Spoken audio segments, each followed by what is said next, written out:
हूके हू TV.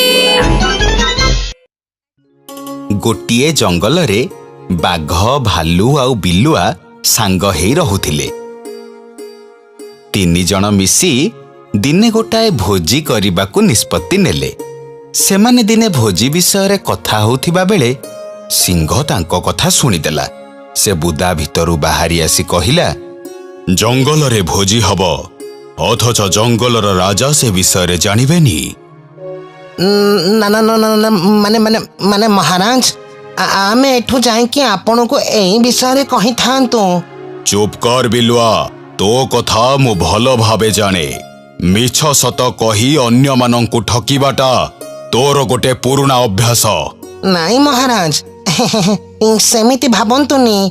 आमे आपन को एबे निमंत्रण करिबाकू जाई थांतु। जंगल रे आमे गोटे भोजी करिबु, सेथिरे पुनी आपन को शामिल करिबुनी। एईटा कोन संभव? ठीक अछि, ताहले भोजी केबे कुह? काली संध्यारे महाराज। काली संध्यारे मु जाई पहुंचीबी। सिंहर कथा सुनी बाघ भालू आउ बिलुआ बड़ चिंतारे पड़िले। सबु दोष एई बिलुआर। से निमंत्रण करिबा कथा कहि भूल करिचे। धैत, तमे चिंता काई करूच? ओ नई पानी कुआडे जाउची खाली देख। मु कथाटा को बुझी विचारी कहिची। हे जा कहिला कोन ना बुझी विचारी कहिचे।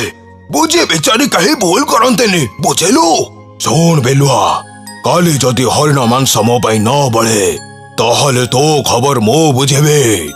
परदिन संध्यारे बाघ भालू आउ बिलुआ रोषेई सरंजाम, हरिण मांस आउ काठ धरी गोटाई जागारे जाई पहुंचिले। सेठी पहुंचिबा परे सेमाने रोषेई आरंभ कले। किछि समय परे सिंह ता पुओ सह से जागारे पहुंचिला।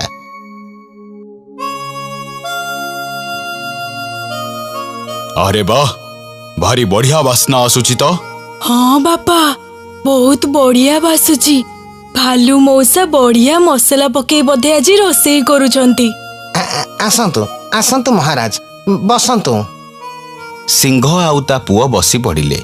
बिलुआ जाई सिंह कानरे कहिला, महाराज, आपण एकुटिया आसीथिले कोन हेई न थांता? अजथारे आपण को पुओ को आनी कि काई मते अडुआरे पकेइले कहिले? कोन? ना ना ना माने मु कोन कहउथिले कि आपण तो आसिले, बिचारा राजकुमार को काई अजथारे एते बाट चलै कि आनिले? आमे भोजी परे आपण को घरे देई आसी थांतु। अधिक कथा मते भल लागेनी। शीघ्र जाओ, आम दुई जनक पई खाइबा आनी किया। सिंह आउ ता पुओंकु बिलुआ खाइबा बाढ़ी की देला। आउ सेमाने मन भरी खाइले।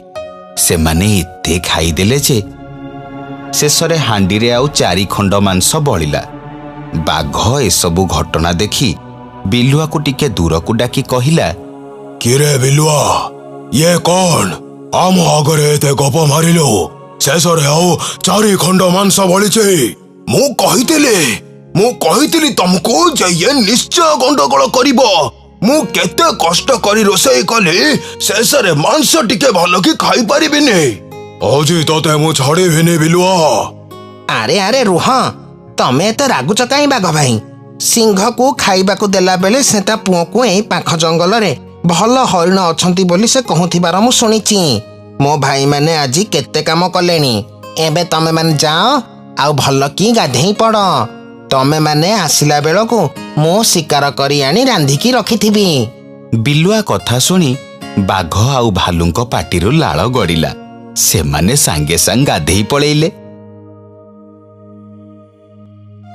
सेई सुजोगरे दुष्ट बिलुआ कोन कला ना, हांडीरे जो 4 खंड मांस पड़िथिला ताकू खाइदेला आउ दौड़िकी पळेइला।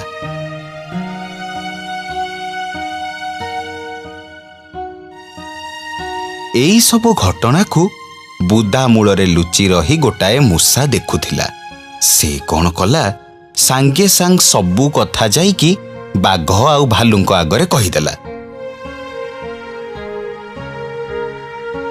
कौन हेला? बेलुआ हमको पुणी ठकी दे पळेला। सांग ହେଇକି ସେ ଆମକୁ ଧୋକା ଦେଇଛି। ତାକୁ ମୁଁ ଛାଡ଼ିବିନି। ସେ ଯୋଉଠି ବି ଥାଉ ମୁଁ ତାକୁ ଖୋଜି ବାହାର କରି ମାରିବି। ନାଇଁ ଭାଇ, ସେମିତି କଲେ ଭୁଲ ହବ। ସିଂହ ଏବେ ବିଲୁଆ ଉପରେ ବହୁତ ଖୁସି ଅଛି।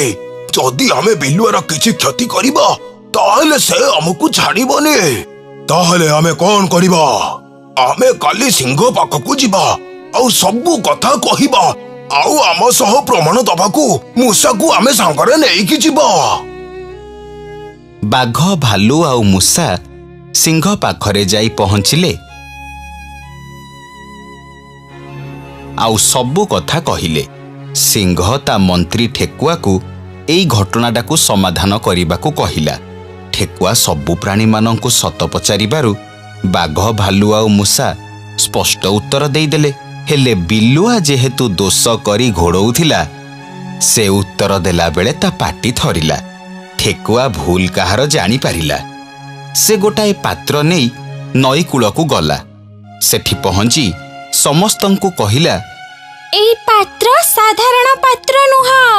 ଏଇ ପାତ୍ରକୁ ମୁଁ ଏବେ ନଈରେ ଭସେଇ ଦେବି, ଆଉ ଏଠି ଥିବା ସବୁ ପଶୁମାନେ ଏଇ ପାତ୍ର ଉପରେ ଯାଇ ବସିବେ।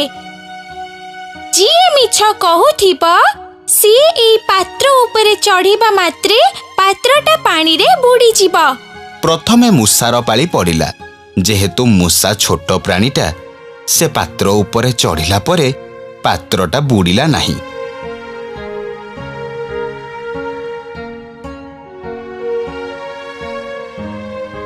ବିଲୁଆ କିନ୍ତୁ ପାତ୍ର କଥା ଶୁଣି ଥରିବାକୁ ଲାଗିଲା। ତାର ଏମିତି ଅବସ୍ଥା ଦେଖି ଠେକୁଆ ନିଶ୍ଚିତ ହେଇଗଲା ଯେ ସବୁ ଭୁଲ ହଉଛି ବିଲୁଆର। ସେ ସାଙ୍ଗେ ସାଙ୍ଗେ ବିଲୁଆକୁ ପାତ୍ର ଉପରେ ଯାଇ ବସିବାକୁ କହିଲା। ବିଲୁଆ ଯେମିତି ପାତ୍ର ଉପରେ ଚଢ଼ିଛି, ପାତ୍ରଟି ଓଲଟି ଗଲା ଆଉ ପାଣିରେ ବୁଡ଼ିଗଲା। ବଞ୍ଚାଅ, ବଞ୍ଚାଅ, ମୋର ଭୁଲ ହେଇଛି। ମୁଁ ମୋ ସାଙ୍ଗମାନଙ୍କୁ ଠକିଛି। ମୋର ଭୁଲ ହେଇଛି। ମତେ ବଞ୍ଚାଅ, ବଞ୍ଚାଅ ମତେ। ବାଘ ଆଉ ଭାଲୁଙ୍କର ବିଲୁଆ ସହିତ ଯେହେତୁ ନିବିଡ଼ ବନ୍ଧୁତ୍ୱ ଥିଲା, ସେମାନେ ବିଲୁଆକୁ କଷ୍ଟରେ ଦେଖି ଜମାରୁ ବି ସହିପାରିଲେ ନାହିଁ। ସେ ଦୁଇ ଜଣ ପାଣିକୁ ଡେଇଁ ପଡ଼ିଲେ ଆଉ ବିଲୁଆକୁ ଯାଇ ରକ୍ଷା କଲେ। ମୋର ଭୁଲ ହେଇଯାଇଛି ଭାଇମାନେ। ଆଜି ମୁଁ ଲଜ୍ଜିତ। ମତେ କ୍ଷମା କରିଦିଅ। ଆମେ ତତେ କ୍ଷମା କରି ସାରିଛୁ, ହେଲେ ଆମେ ତୋ ଉପରେ ଆଉ କେବେ ବି ବିଶ୍ୱାସ କରିପାରିବୁନି। ଚାଲିଯା ଏଠୁ, ଚାଲିଯା। ଆଉ ହଁ, ଯଦି ତୁ କେବେ ମୋ ଆଖି ଆଗକୁ ଆସିଛୁ ତାହେଲେ ମୁଁ ତତେ ଜୀବନରୁ ମାରିଦେବି। ବିଲୁଆ ଭୟରେ ଜଙ୍ଗଲ ଛାଡ଼ି ପଳେଇଲା।